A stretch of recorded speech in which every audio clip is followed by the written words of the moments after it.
Assalamualaikum warahmatullahi wabarakatuh. Alhamdulillahi rabbil alamin. Assalatu wassalamu ala asyrafil anbiya'i wal mursalin,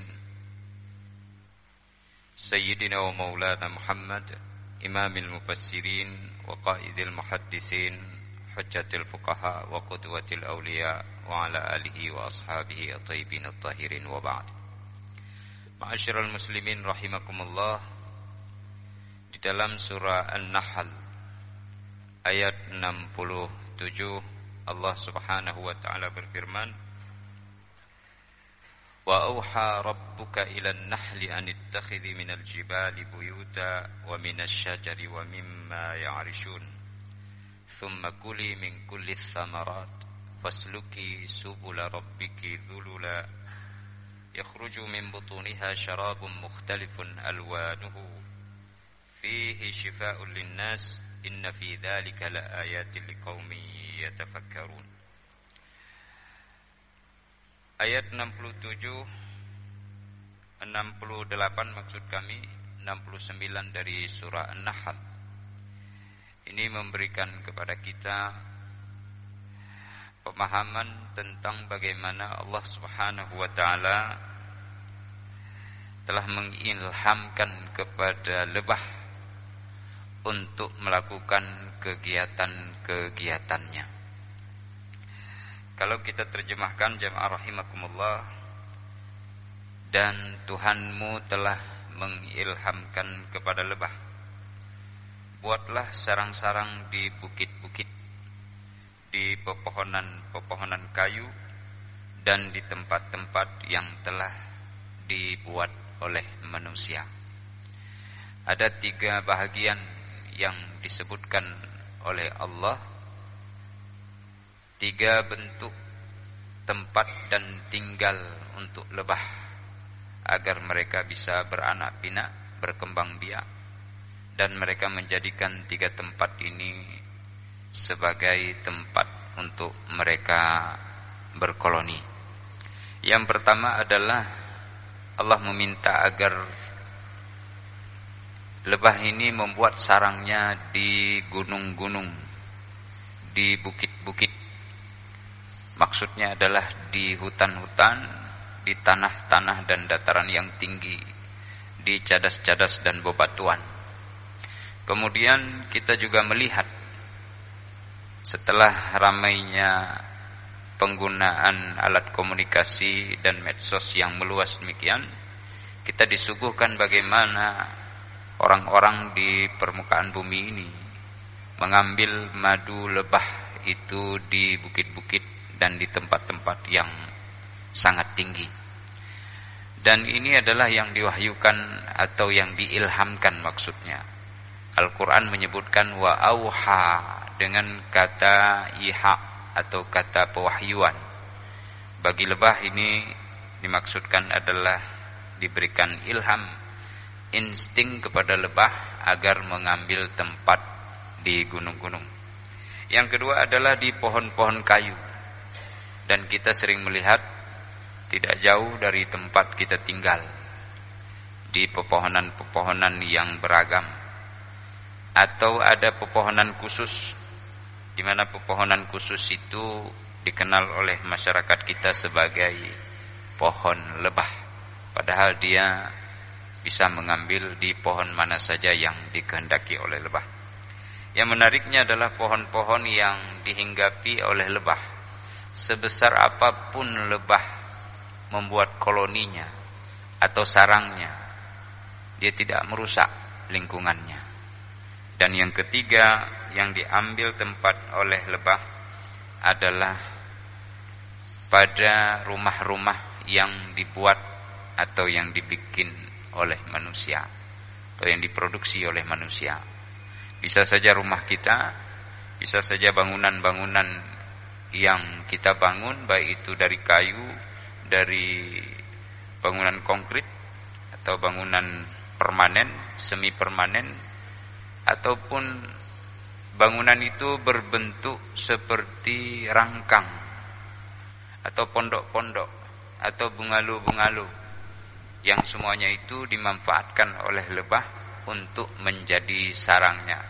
Yang lebih luar biasa lagi, pada tempat yang dibikin oleh manusia, wa mimma ya'rishun, ini adalah kotak-kotak yang khusus dibuat untuk beternak lebah. Dan lebah memanfaatkan kotak-kotak ataupun sarang-sarang atau sangkar-sangkar yang dibuat oleh manusia untuk lebah itu sebagai tempat tinggal. Sidang jamaah rahimakumullah. Kemudian Allah juga memberikan ilham kepada lebah. Tsumma kuli, kemudian makanlah dari tiap-tiap macam buah-buahan. Jadi mana-mana saja buah yang dimakan boleh saja oleh lebah. Dan tempuhlah jalan Tuhanmu yang telah dimudahkannya untukmu, wahai lebah. Ya. Tsumma kuli min kullis tsamarat fasluki subula rabbiki dzulula. Jalan yang Allah mudahkan untuk lebah. Nah, kita disuruh ambil pelajaran di sini. Ketika musim bunga mahoni misalnya, maka lebah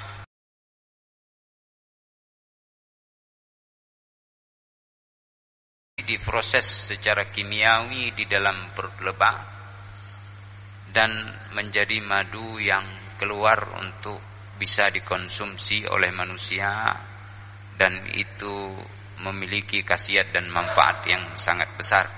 Di antaranya adalah penawar atau obat bagi berbagai macam jenis penyakit yang diderita oleh manusia. Kalaupun penyakit itu tidak ada, maka minuman itu menjadi pemberi energi atau menjadi hal yang sangat bermanfaat bagi kesehatan manusia itu sendiri. Jadi lebah di sini jamaah rahimakumullah disebutkan oleh Allah, tempuhlah jalan Tuhanmu yang telah dimudahkan. Jadi kalau bahasa Acehnya tidak syekh-syok, dia mencari sebagaimana yang Allah sudah sediakan. Kalau hari ini musimnya buah sentul misalnya atau mangga, ataupun mungkin ketika buah-buahan tidak ada, dia hanya mengambil dari sari putih bebungaan kuda-kuda misalnya. Ya, bahasa Aceh bak gerundung yang hanaboh. Itu dia makan. Kalau ada buah tidak musim bunga lagi, dia makan buah itu. Baik buah yang baru jatuh lalu dia hinggapi, dia ambil intisari dari buah itu, dia terbang. Dan ini tidak pernah berhenti dia lakukan. Untuk 1 kilo madu yang dihasilkan oleh lebah, dia harus melakukan hilir mudik sampai 600.000 kali. Itu setiap lebah. 1 kilo dia hasilkan, maka koloni itu terus hilir mudik sampai 600.000 kali mencari makanan agar bisa menghasilkan lebah. Maksudnya bisa menghasilkan madu. Bahkan sampai dengan 800.000 kali kata para ahli. Telah diteliti, dimonitoring, ya, dan dengan kesabaran pula para ahli ini melihat dengan kamera yang canggih yang bisa merekam pergerakan daripada lebah dalam mencari makanan untuk dia hasilkan bagi berbagai keperluan, baik keperluan koloninya sendiri maupun bagi keperluan manusia dari madu yang dihasilkan. Kalau dihitung-hitung 600.000 kali perjalanan itu, dia sudah mengelilingi 8 sampai 10 kali dunia. Itu kata para ahli. Jarak yang dia tempuh. Dia tidak peduli apakah itu badai, dia tidak peduli apakah itu sedang hujan, dia tidak mau tahu apakah itu sedang panas yang begitu terik. Yang penting bagi dia sudah diilhamkan oleh Allah untuk bekerja secara maksimal, maka dia bekerja. Dan dia tidak neko-neko, tidak cemberut, tapi dia terus terbang mencari apa yang Allah mudahkan bagi dia. Makanya kalau input yang dia peroleh itu sesuai dengan apa yang Allah mudahkan, maka output yang dia keluar pun juga demikian. Maka manusia ya disuruh seperti ini supaya mengambil pelajaran. Kalau dia disuruh bersedekah, maka masuk di dalam ayat Al-Quran kalau dalam keadaan terbatas, ittaqullaha mastata'tum. Bertakwalah kalian kepada Allah sebatas yang kalian mampu. Oh, bersedekah tidak sanggup 10.000, 5.000. Tidak sanggup 5.000, maka bersedekahlah 1.000. Tak sanggup 1.000, tidak sanggup dalam bentuk materi, bersedekah bisa dengan senyuman, bersedekah dengan tenaga, bersedekah pikiran dan ilmu pengetahuan, bersedekah untuk saling memahami satu dengan yang lainnya dan memberikan pemahaman akan kebajikan dan kebenaran. Ini sebagaimana ada pada lebah yang kita disuruh untuk mempelajarinya dalam kata-kata Allah, inna fi dzalika laayatil liqaumi yatafakkarun. Sesungguhnya pada yang demikian itu terdapat tanda-tanda kebesaran Allah bagi orang-orang yang memikirkan. Kita lihat lebah tadi, dia mengambil makanan dari yang Allah mudahkan, lalu dia mengeluarkan apa yang mudah dari makanan yang dia makan, atau dia serat, ataupun yang dia minum, ataupun yang dia ambil putik sari maupun buah-buahan. Sedang jamaah rahimakumullah, maka keluar dari perut lebah itu syarabun, minuman atau madu, mukhtalifun alwanu, berbeda warna daripada madu itu. Kalau musim menguning bunga, maka keluar madunya agak kuning. Kalau bunganya banyak kemerah-merahan dari putik sari yang dia hisap itu, demikian pula dia mengeluarkan madu yang agak kemerah-merahan. Tapi kalau dia memakan dari bunga-bungaan atau buah-buahan yang mengandung warna kecoklatan, maka madunya pun yang keluar kecoklatan. Kemudian kalau dari bunga yang pahit misalnya, khusus dia cari ketika musim pahit, yang berkembang cuma musimnya musim bunga pahit atau buah-buahannya pahit, atau ilalang-ilalang yang dia hisap itu pahit, maka yang keluar juga madunya pahit. Jadi dia tidak pernah protes. Demikianlah manusia yang seharusnya. Di dalam ayat lain Allah Subhanahu wa taala menyebutkan bahwa agar manusia memakan yang halal. Fakulu mimma razaqakumullahu halalan thayyiba. Makanlah dari yang telah Allah rizkikan kepada kalian, hai manusia, dari makanan yang halal lagi baik. Washkuru ni'matallahi in kuntum iyyahu ta'budun. Dan bersyukurlah atas nikmat Allah jika kalian hanya beribadah atau menyembah kepadanya sahaja.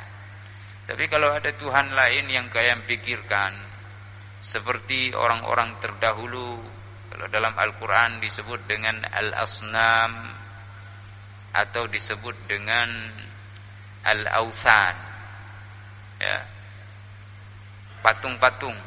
Ini beda-beda bahasa, beda-beda pemahaman. Nanti dalam Al-Quran ada seperti disebutkan, la tadarunna alihatakum wala tadarunna wadda wala suwa'a wala ya'usa wala ya'usa wa ya'uqa wa nasra. Itu ada 5 Tuhannya kaum Nuh yang dijadikan itu patung-patung berhala untuk disembah.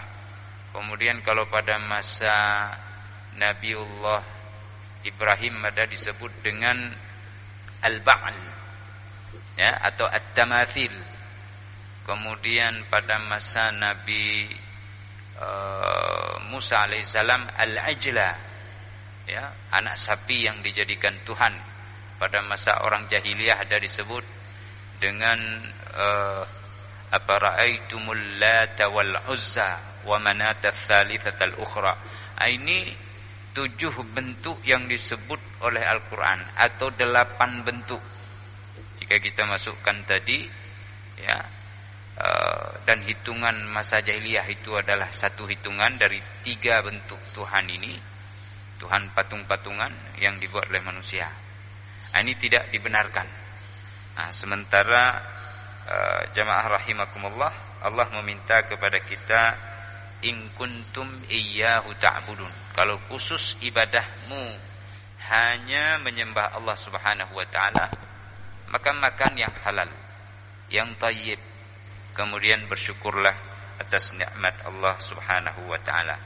Yang lain-lain tidak dibolehkan. Innama harrama alaikumul maitata. Dalam ayat, hanya saja Allah Subhanahu wa taala mengharamkan bangkai, tidak boleh dimakan. Mengharamkan darah, walahmal khinzir, kemudian daging babi. Tentunya nanti para fuqaha akan membahas daging babi ini termasuk pula apa yang diambil dari unsur babi. Wa ma uhilla li ghairillahi bih, dan tidak boleh pula kalian memakan apa yang disembelih. Jadi binatang yang disembelih disebut nama selain Allah Subhanahu wa taala. Meskipun membaca bismillah itu adalah sunnat di dalam menyembelih dalam pendapat beberapa ulama besar, tetapi ketika disembelih atas nama selain Allah, maka itu akan menjadi haram adanya. Famanitturra ghaira baghin wala adin fa innallaha ghafurur rahim. Tetapi bagi siapa yang terpaksa harus makan bangkai, harus makan darah atau minum darah, harus pula memakan daging babi, kemudian yang disembelih atas nama selain Tuhan, harus dan terpaksa, maka dia asalkan tidak untuk menganiaya atau berlebihan, dan tidak pula dia itu melampaui batas, ini boleh-boleh saja, maka Allah Maha Pengampun lagi Maha Penyayang. Jamaah rahimakumullah, memang kalau kita lihat luar biasa. Lebah ini sendiri, kalau kita berbicara tentang lebah, tadi dia setelah mencari makanan, dia masuk ke koloninya. Lalu dalam koloni itu betul-betul mereka diminta oleh ratunya bekerja dengan serius. Dan ini adalah ilham Allah Subhanahu wa taala. Ibarat semut pada kerajaan Nabi Sulaiman, berdiri ratunya berbicara, ayo masuk ke dalam sarang supaya kalian tidak terinjak. Begitu pula pada lebah. Jadi komando itu dipegang oleh ratu, kemudian satu koloni itu tunduk dan patuh kepada ratu atau pemimpinnya. Sehingga mereka tidak mau duduk-duduk saja.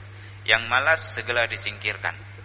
Kamu jangan ada di tempat ini, karena akan menghabiskan makanan saja, kemudian akan memakai tempat, sementara tempat bisa digunakan oleh orang-orang yang oleh lebah-lebah yang serius bekerja untuk mencari sebagaimana yang Allah ilhamkan tadi. Jadi kalau dia sudah mau lemah, dia minggir terus, dia tahu diri. Kalaupun dia masih bisa tersisa, tidak bisa terbang, dia hanya untuk dimanfaatkan memberikan pengajaran kepada calon-calon lebah yang akan dewasa. Dia diberikan pengajaran, diajarkan bagaimana cara. Sedang jamaah rahimakumullah, makanya di dalam ayat Al-Quran itu menjadi pelajaran bagi kita. Dan tidak hanya minuman itu dari lebah saja, dari banyak hal yang lainnya. Di antaranya susu.